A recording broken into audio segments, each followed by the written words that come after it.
A ver, la historia de la Navidad, yo creo que todos la conocemos, ¿no? Es sin duda una de las más famosas del mundo. Pero, ¿qué pasaría si les dijera que chance y algunos de los detalles más importantes, los más icónicos, se perdieron en la traducción? Justo de eso vamos a platicar hoy. Vamos a meternos de lleno a desentrañar esta historia, pero desde su contexto original, o sea, desde el mundo hebreo del primer siglo. Y van a ver que la perspectiva que sale de ahí es, bueno, muy diferente. Acompáñenme a analizarlo. Y justo esa es la pregunta que nos va a guiar. O sea, ¿qué tal si todo eso que damos por sentado, la fecha del 25 de diciembre, la clásica imagen del pesebre en el establo, incluso la forma en que entendemos la concepción, en realidad no es lo que decía el texto original? ¿Y si todo eso fue más bien una interpretación que se le dio mucho después por cuestiones culturales? Pues vamos a investigarlo. Ok, para ponerle orden a esto, nuestro recorrido va a tener 5 paradas. Primero, vamos a cuestionar la fecha, el famoso 25 de diciembre.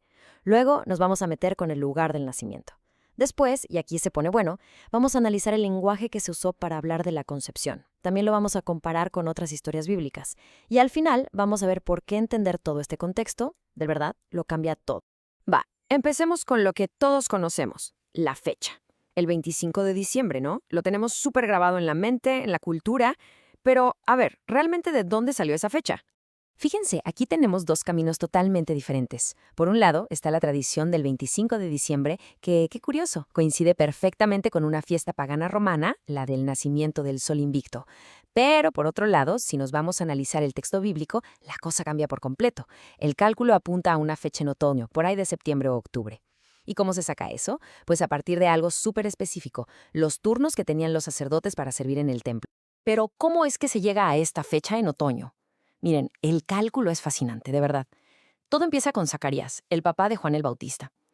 La clave está en saber cuándo le tocaba su turno para servir en el templo. Con ese dato, ¡pum!, podemos calcular más o menos cuándo fue concebido Juan.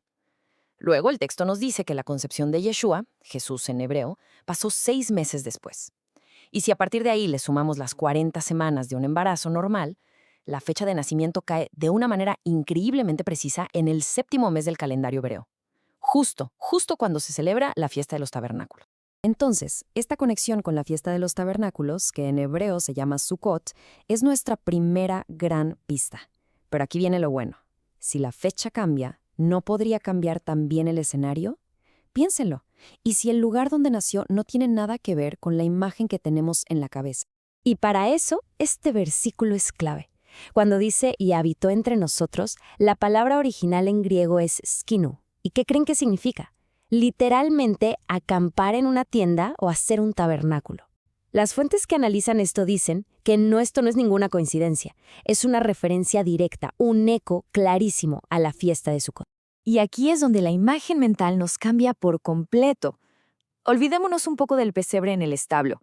El argumento, tanto lingüístico como cultural, apunta a otra cosa, una suka, o sea, la cabaña temporal que se construía para la fiesta. Si el nacimiento fue durante Sukkot, tiene todo el sentido del mundo. Belén y sus alrededores hubieran estado llenos, repletos de estas casitas temporales. A ver, para que entendamos bien por qué esto es tan importante, hay que saber qué onda con Sukkot. Era una de las 3 fiestas más grandes, de esas a las que la gente iba en peregrinación. Y el chiste era construir estas cabañitas temporales para vivir ahí una semana entera. Entonces, la idea de que no había lugar en el mesón cambia. No es que estuviera todo lleno, es que la ciudad entera estaba viviendo en refugios temporales. Era parte de la celebración. Muy bien, ahora sí, vamos a entrarle a la parte quizá un poco más densa, pero fascinante, del argumento de las fuentes. Y todo se centra en el lenguaje, en las palabras exactas que se usaron para describir la concepción de María.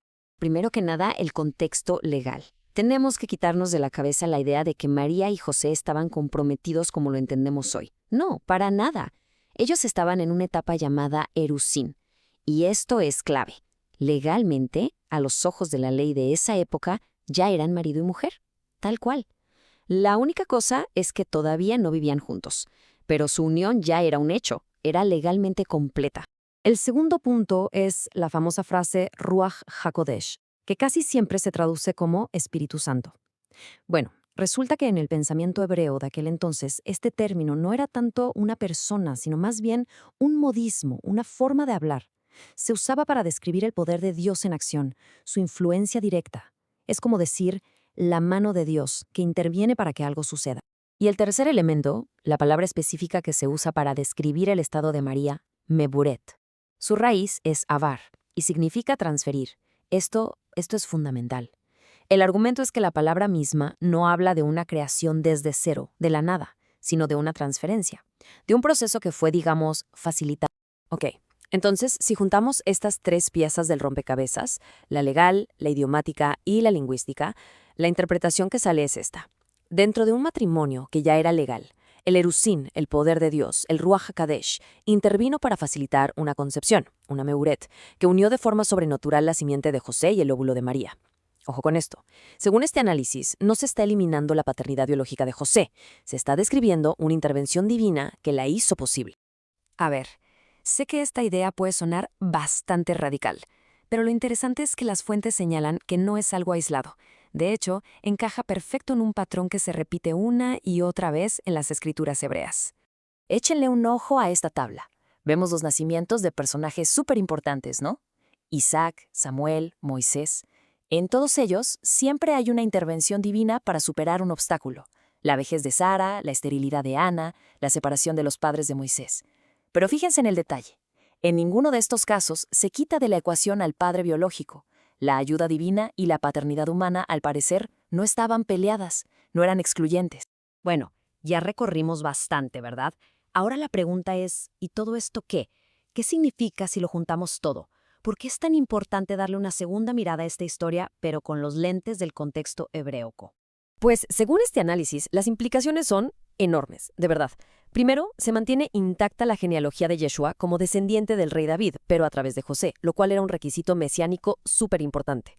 Segundo, su nacimiento de pronto encaja como pieza de rompecabezas en el calendario profético de las fiestas hebreas. Y tercero, y quizá lo más importante, nos deja clarísimo que el significado original de un texto está amarrado a su contexto, y que cuando ese contexto se pierde en una traducción, el significado puede cambiar, pero radicalmente. Y todo esto nos deja con una última reflexión. Porque más allá de esta historia en particular, un ejercicio como este nos obliga a preguntarnos cuántas otras cosas que damos por hechas, que creemos saber, se verían totalmente diferentes si pudiéramos echar un vistazo al pasado y entenderlas en sus propios términos, con su idioma y su cultura originales. Ahí se los dejo de tarea.